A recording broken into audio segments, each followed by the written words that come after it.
Hey everyone, welcome back to the Next Gen GTM Podcast, where today I am so excited to let you know that I have Mac Redden. He is the CEO and founder of ComStore, and Mac has such an amazing journey that we're going to talk about today. So Mac is a founder. He has brought businesses, literally bootstrapped them from zero to millions. He's exited 2 companies.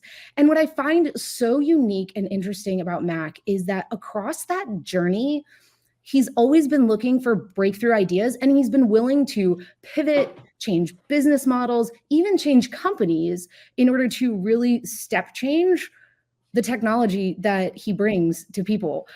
He has been a wonderful human to get to know. And so I'm so thrilled to let everybody else get to know him today. So Mac, welcome. Oh, thanks I'm so bad at listening to people talk about me. I'm like, what do I do? Where do I look?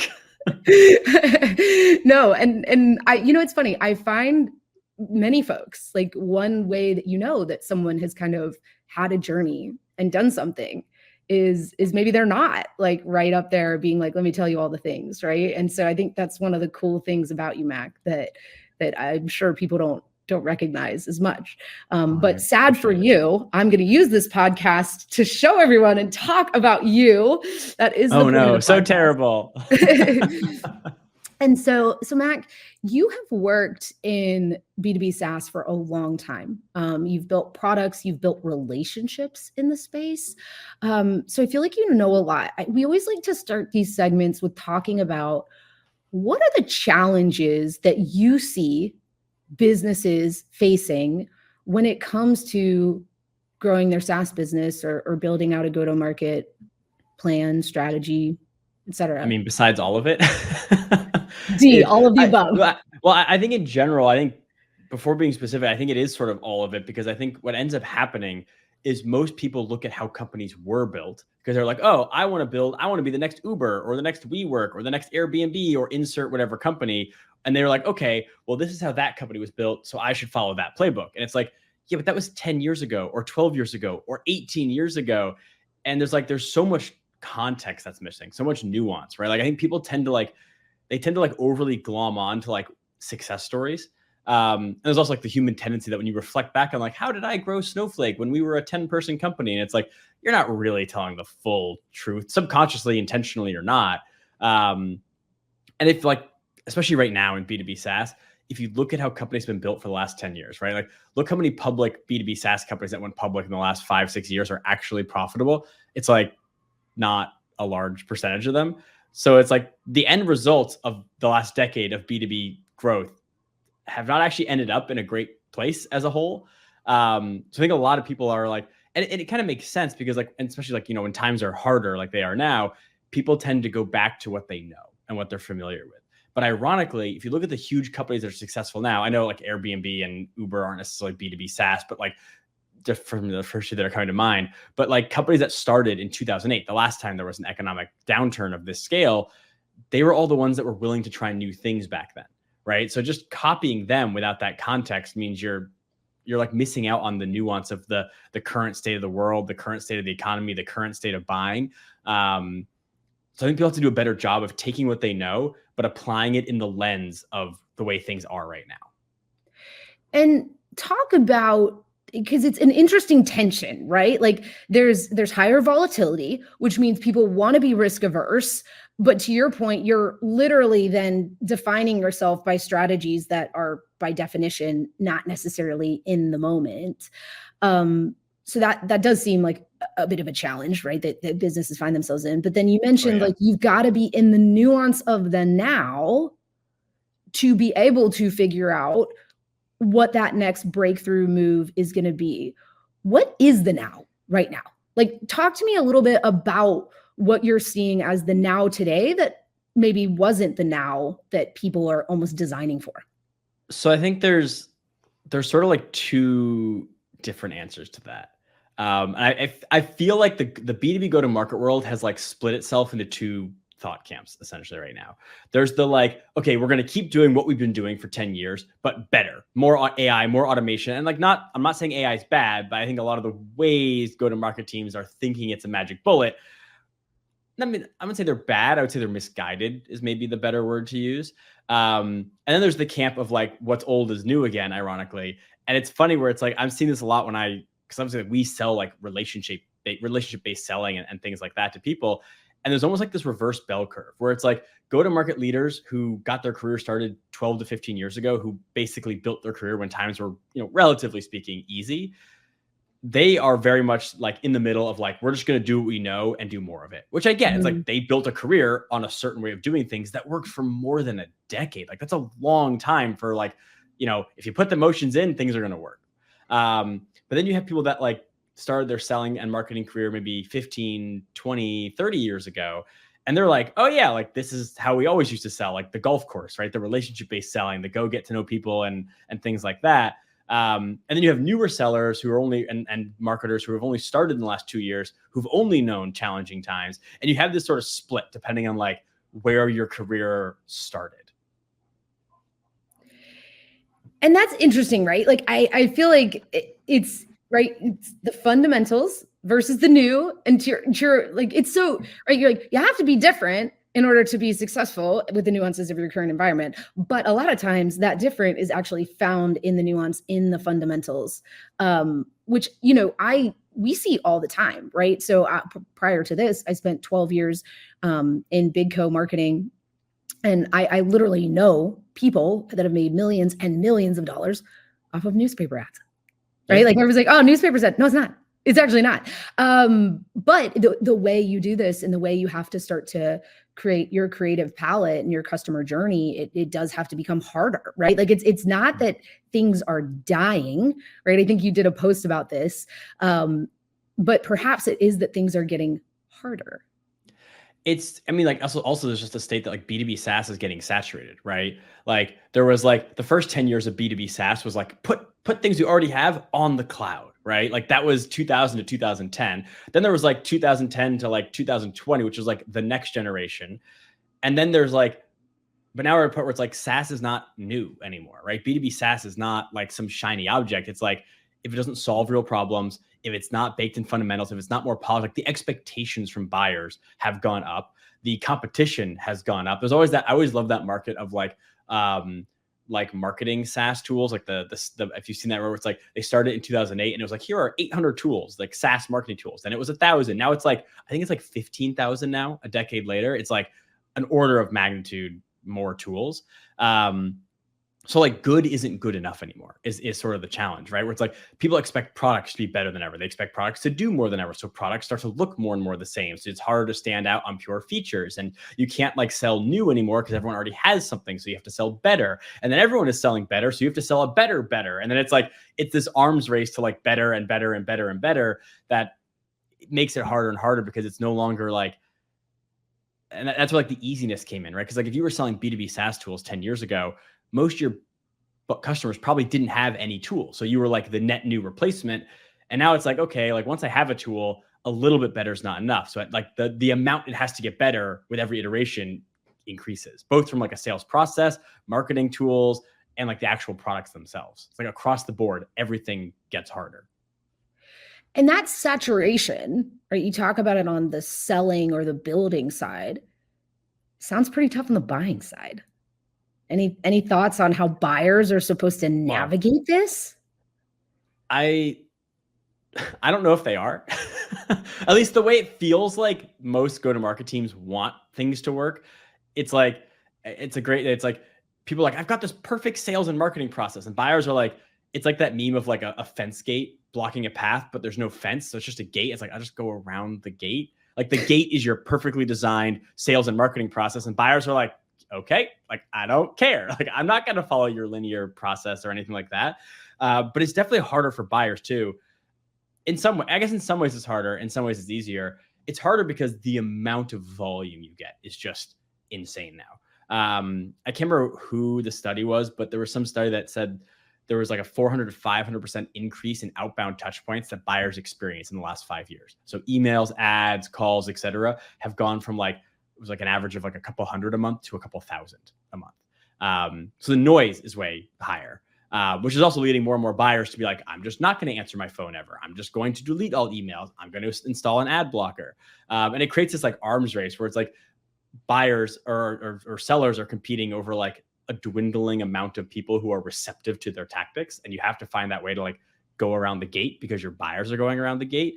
But at the same time, there's more information than ever available to buyers. There's review sites, there's communities, there's peers, right? It's like you're no longer living in this world where you have to like go out on the golf course to learn about a product. You can just like search it on Google and basically find everything you need, which also makes it harder for sales and marketing teams. So like there's this weird sort of dynamic that I think is like pulling the teams apart.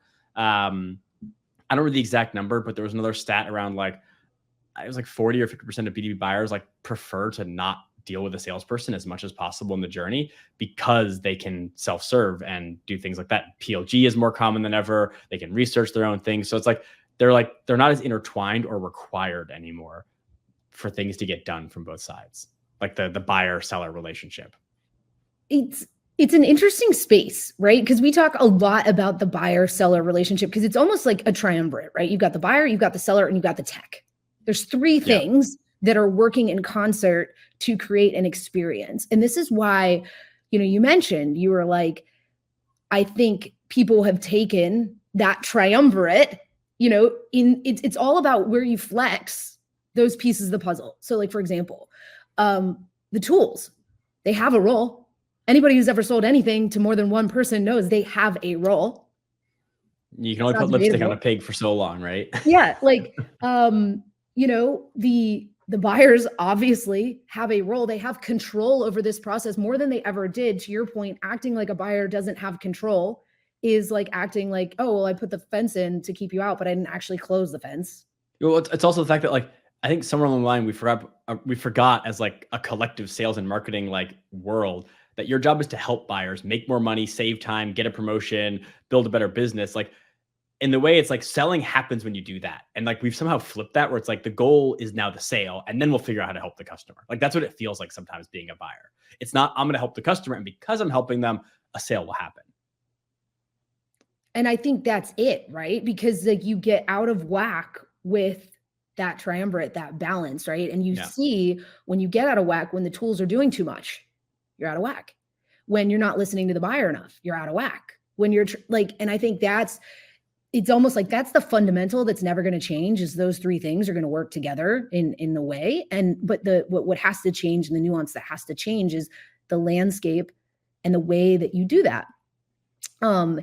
We see that in the AI space every single day. Like we have started calling it like lazy AI is a way to not galvanize an insightful playbook, but literally to maximize useless noise, right? Like you could use the same tool and get very, very different outcomes. So I love how you start to poke it like, guys, what we're doing requires and will always require humans to navigate that part. And, you mentioned like the buyer wants to do more. I also think what seems to have changed is the buyer wants to do 90%, but if you don't nail the 10% with a human, you lose the game anyway, right? Like it almost feels like the amount the buyer can do on their own is now way up there. But there's that but. For a lot of people that sell, if you sell anything beyond like a certain probably ACV, there's going to be a human moment. So I will, yes, but I just like, you can go on Tesla's website and buy $100,000 car at the click of a button without ever talking to a person. So like, I'm not saying salespeople won't be required, but I think if products are built if it's a familiar product that people already understand, like, I mean, I think about like, I've been at like, a 50-person company where like your Slack bill is $50,000 a year. And you're like, I've never spoken to a person. It just kind of grew into that size. Right. So I do think there are cases where it's like, it's almost like, it's because we're so concerned with designing for a sales process that we're just like, it should start with the buyer experience, no matter what it is. And there are definitely places where you absolutely need a salesperson. There are certain types of buyers, certain types of industries where it's just not possible, certain types of products. But this like, it's obviously hard for salespeople to hear where you're like, hey, there are definitely places where like, you don't need a person.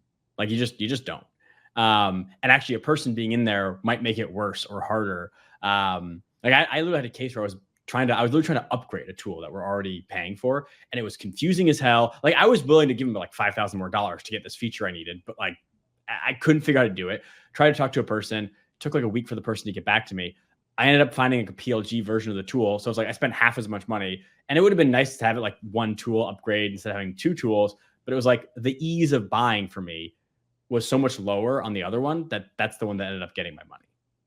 Because you knew, right? Like you didn't need, you were like, look, I know what I need. And it's the fence analogy again, right? The problem is like they have a process. So they're like, all right, Mac wants to upgrade. This is the process. I'm like, yeah, but I don't need to talk to a salesperson. I would like to swipe my credit card and just go. But they're like, no, but you have to book a call. I'm like, yeah, but I don't need to do that. Like I understand like, I understand why you want to do that. And you have a process, and maybe you have some data that shows if you get me on a call, you can actually upsell me and get even more money from me. But guess what? You got no money from me now. Yeah, so or your competition experience, and or your competition got money from you, right? Because that was the part that you said at the end.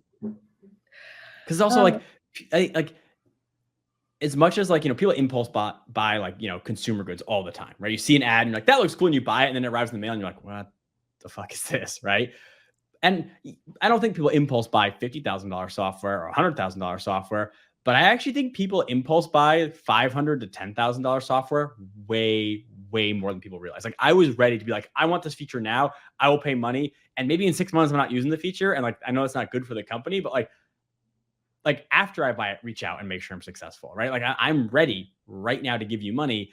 It's like the classic case of like, I want to give you money. And you're like, all right, you got to talk to the SDR. And it's like, no, but I bought this product in the past. I just saw someone wrote a post about this morning where it was like, I was a customer of yours, like at my last company. I do not need to talk to a salesperson. You don't need to do a discovery call with me. It's like this inflexibility hurts the process. Say more. Okay. So we've talked about, so I love that. So we're getting somewhere now. So there's an inflexibility in the process. We've got buyers offering credit cards and people are offering meetings instead of contracts. We've got people need to do things new, but they can't forget their fundamentals. So I think we've done a great job getting everyone who's listening to this to be like, fantastic. What the heck am I supposed to go do now? So let's go there, Mac. Like, what are we doing? Like, how are we starting to get after this in a new and different way that helps solve this? I mean, before we talk about new, I think like you said, knowing the fundamentals, right? Like just put the buyer first. Like, yes, there's a triumvirate of like product, buyer, sales. But sales should be the smallest part of that triumvirate as far as priorities go, right? And it's like, I think it's just too much is built around like managers want a measurable process. They want a predictable process. They want everything to be attributable. I mean, that's a whole other thing. It's like not just sales, but in marketing, this quest for perfect attribution is the stupidest quest of all time because one, it's impossible, like tough shit, like human nature. You're never going to solve it perfectly. And by trying to force it to be solvable, it creates problems. It creates internal competition. Like, no, sales got this deal. No, marketing. It's like, who cares? We got a deal. Like we should celebrate, right? Anyways, the sidebar aside, like I just think like that's the inflexibility, right? Of like, you don't even need to do anything new right now. You just need to put the buyer first and build a product that actually solves a buyer's problem. Everything else is relatively easy once you've solved that. But I still think too many people are like, all right, I got a product. I'm going to hire a sales team, build a sales process, go. And it's like, okay, but like, do you have that foundation yet? And as much as like, I actually think I wrote about this the other day where we used to pitch our product much more of like new, it's a new way to do things. It's a new way to do things like old, bad, new, good, all that sort of stuff. And we realized that actually it was way harder to sell by pitching it that way. And by pitching it more as like, hey, like you're already doing things this way. We're going to add one little extra step to it. And it's going to increase things this way.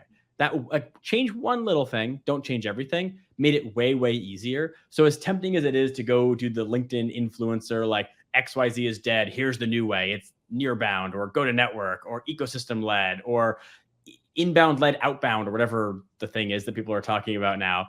And B2B also loves just to, and like, I mean, I've participated in this, but like we collectively love to freaking label things. And it's just not helpful. That's a rabbit hole on a rabbit hole there. But I don't know. I feel like it's actually like worth talking about like these fundamentals before trying to like just be like, just do something new. Because I don't think that solves it. I don't think you just throw something new to solve it.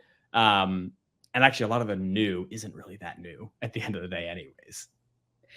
And I think it's really interesting because, like, you talked about thoughtful injections in the buyer journey, right? Because you have two competing pressures there. One is, if I asked them, if Henry Ford asked people what they wanted, they would have said a faster horse, right? So you have the innovation challenge of which sidebar, did you know that's a fake quote? Oh, I love that that's a fake quote, because it's not a thing he actually said, apparently. Everyone, which makes it even better. Everyone, this is the only takeaway you must have from this podcast. That, you know what else? We're not going to talk about it in the podcast, but I want you to look it up. The Robert Frost Road Less Traveled By is a lie. So, yeah. There's a lot of those. There's a lot of quotes like that. Like, people only use half the quote and they forget the other half, and it like completely changes the meaning. Yep. Like the power corrupts, and then absolute power corrupts absolutely. Like, no one ever says the second half of that. At least less. Like, there's a ton of things like that are just totally Robert Frost did not go down the road less traveled by. He literally says, one day I'll tell people I did. I'll be like, yeah, it was the road less traveled by, but I actually didn't do it. And so wait, so Robert Frost was basically a LinkedIn influencer. 100%. He said he was going to do a thing and didn't actually do it. He was the ultimate LinkedIn influencer. He told a story instead of reality. Actually, yes. Like 100%. We're going to say someone's Robert Frosting, and that's going to be the new, that we're going to label it. Like, I'm just going to start saying that in comments, and you'll see it and you'll know what I mean, but no one else. If they've listened to this, they'll know, but like no one else will know. That's the code word. Inside joke. Yeah. Like, oh, Robert Frost should see this. Yeah. Like, that's okay. Everyone's in. Poor someone who's named actually Robert Frost, who's going to get tagged into stuff and be like, what? Why am I here? Into oblivion and be like, this is my whole life. Like, there's definitely a real person with that name alive today. I love it. But like, I think it's so true, right? Because, I was privileged that I got to grow up in my career running different businesses with completely different competitive sets, completely different maturity cycles. The game is very, very different based on where that category is. Yeah. In its life cycle, where the brand is within its competitive set, and even where the product is, with its performance and its positioning. And, you did find that in a mature category with high levels of competition, better, it may not be the number one purchase driver. And that's hard for people. I mean, people buy Salesforce all day, every day. No, it's the saying is famous, right? I don't know if it's made up, but no one gets fired buying Salesforce. And so you create, it used to be IBM. Salesforce is the new big blue.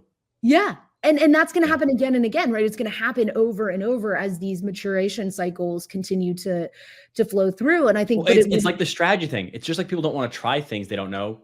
They tend to buy things they know, even if it's the worst option. Right. So new, to your point earlier, is not actually a value benefit. It's a value drop. And so I think, the more you can figure out, like, hey, do we want to give them products that perform the same way as they always did and did the same things they always did? Like, no, as innovators, we don't. But I got advice from someone once. I can't remember where it was sourced from, but they said, if you want to sell someone something new, you can only change 1/3 of what they know at a time. You cannot change all of it. So if you want to be like, you can't be like, hey, I built a CRM, but nothing is what you're familiar to. You'll be like, well, I have expectations, right? When I come into it. There's have you ever read April Dunford's book about positioning? I can't remember the exact story in there, but I'm going to butcher it. But she talks about the whole, they thought they were building email for lawyers. That was their pitch. But because they said email for lawyers, someone goes, okay, well, if it's email, I expect it to have this and this and this and this and this, because like email is what I expect. So now you've changed it completely. It doesn't have the baseline things I expect. So you can only change like a piece at a time. And I think there was some scientific study on like human psychology, and like 1/3 at a time is like the maximum amount of change that we're like comfortable with without it feeling like too much at a time. So just, I don't know, an interesting thought on that topic of like, don't pitch new, pitch like 1/3 new, and then 1/3 later, and then 1/3 later. And it makes sense, right? Like it's funny. We talked about, now we're going to go deep into the marketing jargon. The B2B SaaS world has their marketing jargon, but the CPG world, I mean, we got it in spades, so it's cool. But we would always talk about, there are points of parity and there are points of differentiation, and both are required for a buying decision. Meaning, if you are Tide laundry detergent, and your point of parity is cleans clothes, in some ways, like if you don't clean clothes, it doesn't matter what your point of differentiation is. Smells great, cleans them better. Like it's like if you don't have that point of parity, and honestly, for someone like Tide, it's like I am a laundry detergent. I must have that to be what I am saying that I am to the people that are buying me. And then you can say, my point of differentiation is maybe it is I'm better than that guy. Or maybe it is they're whiter and brighter. Or maybe it is it smells great. But I think that's really important too, that everyone is not only mapping out what are your points of differentiation, but what are your core points of parity that allow someone to make a safe decision to move to your product? And I think some of the most important points of parity that I'm seeing in the marketplace right now are seamless integration. Like, is this going to be as easy for my people to use as it was yesterday? Now, granted, anything new is still going to always have that little, like it's just the way it is. But you mentioned that, and I think it's very, very true. How do you inject yourself into that buying place to where you can create some of those parities or improvements, but only a third, which I hadn't heard, and I really like that. So this is I feel like we're getting into just such fun stuff. Going a different path than I think we thought we were when we were gonna start. That's great. That's like the whole point of a conversation like this. Oh yeah, and when we take the road less traveled by, we're going to name this as if we always knew this is what we were going to talk about from the beginning. We're going to Robert Frost it. We are definitely Robert Frosting this episode. So then I think here's what I love to do too as we start to get towards the end of these conversations. Let's make it really tangible, right? Like sometimes people hear us talking, and they're like, "Wow, Mac and Maddie had some interesting thoughts." Yeah. What are the go-dos? Right? Like, what are the 5 things that someone can say, I'm going to wake up today and I'm either going to think about this differently. I'm going to look into this. Like, in your mind, what are those when you talk to people who are like, okay, cool. Like, I want to build a breakthrough go-to-market motion. What am I? The number one thing I always tell people is, have you like sat through your own go-to-market process? Like on the other side, like, have you been like, hey, I want to get a cold email that our team sends, or I want to request a demo from our team and see what the process is like. Like every leader, like regardless whether it's working or not, should do that like once a quarter. Like go request a demo, pretend to be someone else, see how your team responds to it, right? Like, does it take them 4 days to respond to you? Like, oh, you got a problem. I think a lot of people also need to be honest with themselves about like, are you selling and marketing the way you want to be sold and marketed to? Because very often it's like the pot calling the kettle black, where they're like, I want buying to be easy. And it's like, sir, I can't see pricing on your website. Like you can't, like the amount of times I see someone make a post complaining about like, this is how it works. Like, oh, this SDR sent me a terrible email. I'm like, your SDR sent me worse emails yesterday. So like, I don't know what you're talking about. Right. So it's like, you got to like look inward at like what you're actually doing first before you can actually go change anything. I think there's so many little micro things people can do, right? Like, publishing pricing and making it easier to get a demo and doing interactive demos, all those sorts of things that just like bring the bar down for good, or raise the bar, for buyer experience and buyer enablement. And that's like, regardless of what your go-to-market strategy is, like nobody wants it to be hard to buy. Like nobody's like, you know what I really want to do? I'm going to request a demo of this product and I hope it's a terrible experience. Like that's what I'm hoping for. I had another thought and I can't remember it, so it couldn't have been a good idea. But that's where I would start, at least. It's funny. We are AI builders. Hello world, no secrets here, right? Like this is what we build, right? And so we hear the world's feedback on this. We see the world's reaction to this. And I think you said something there that is so critical. It's like, you have to be building buyer enablement technology. Like you really do have to be, whether it's traditional software, whether it's AI, I always tell people, I'm like, you should be looking at AI that enables a buyer journey, but does not try to enforce or force a buyer journey, whether you're doing that with humans or whether you're doing that with technology, right? Like, it's funny. Well, it's also like you have to get your foundations right, because if you throw technology and AI into a bad foundation, it's like garbage in, garbage out, right? Like people are like, oh, look, I trained this AI to like write cold emails. It's like, yeah, but the emails it was trained on suck. So now you're just sending more shitty emails at scale. Like what is the point of this? No, it's going to amplify, right? Like it is designed to amplify. It is going to amplify good. It is going to amplify bad. And I do think people have to start to create their own philosophies on how, like, again, buying tools is going to be more like hiring people very, very soon. And people need to start creating their own philosophies on how they hire and who they're hiring.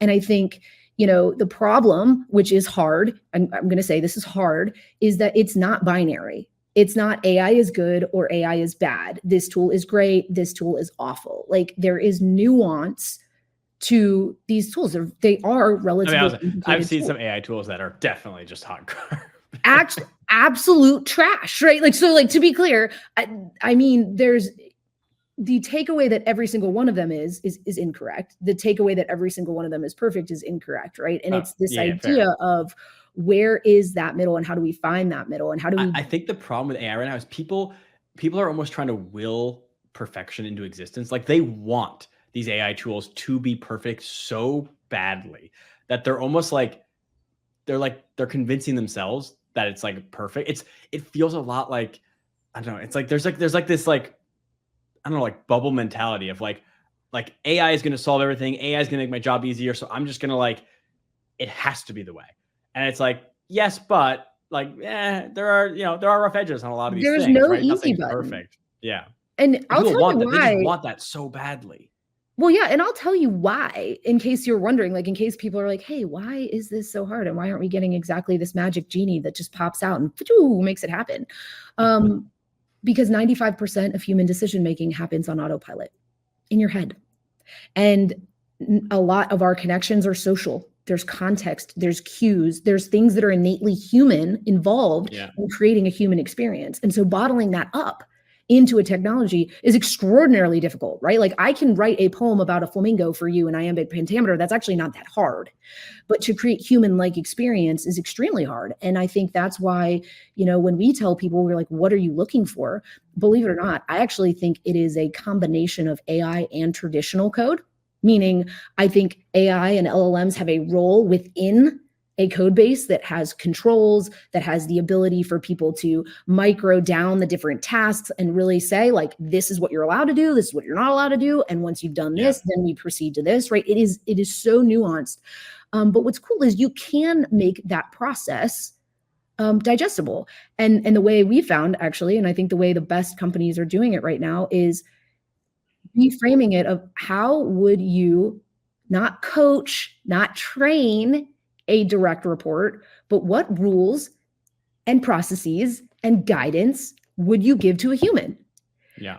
Because people think training is like this encouragement, like, yay, go you, don't screw it up. Like that cannot be it, right? It has to be like, you do this when this happens, right? Yeah. So anyway, that's my soapbox. We don't have time on this podcast. We got to get back to it.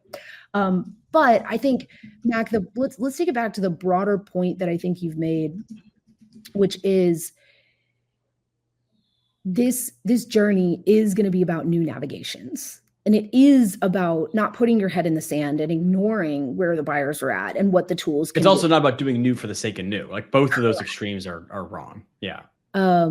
So, I almost would encourage folks as like I'm trying to think like what the Macism is to wrap us up. Find that third, like keep 67% of what you're doing. Or even less, right? Like it's like change one thing. Like if it's like, as much as it's tempting to be like, I'm going to go build a whole new system from scratch. And that's the classic. You hire a new VP or a new CMO or someone comes in there, like, I'm going to rebrand and do everything. It's like, no, what is like we have a thing internally. We have like a little emoji. It's our quick wins emoji. And it's like, we're always like, what is the quick win we can get right now? It's like, maybe there's a bigger version, but what's like the 10% we can do right now that gets the ball rolling? And then we'll worry about the rest later.